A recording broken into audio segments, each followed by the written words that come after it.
Od druhej dráhy petica štartujúcich Zuzana Sidorová, športové osobnosti gymnázium Nitra, Sofia Poprastová, Slávia SK Bratislava, Alexandra Pančíková, Slávia SK Bratislava, Lívia Matúšová, Atletický klub Boníčky a Lucia Jedkáková, Slávia Technická univerzita Košice.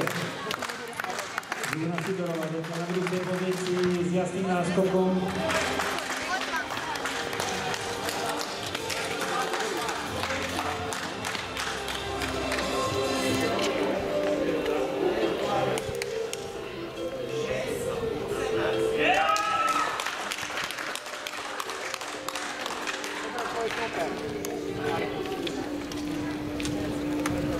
Stanislava Ječáková si zlepšila svoj osobný rekord na 618 cm v záverečnom pokuse. Blahoželáme.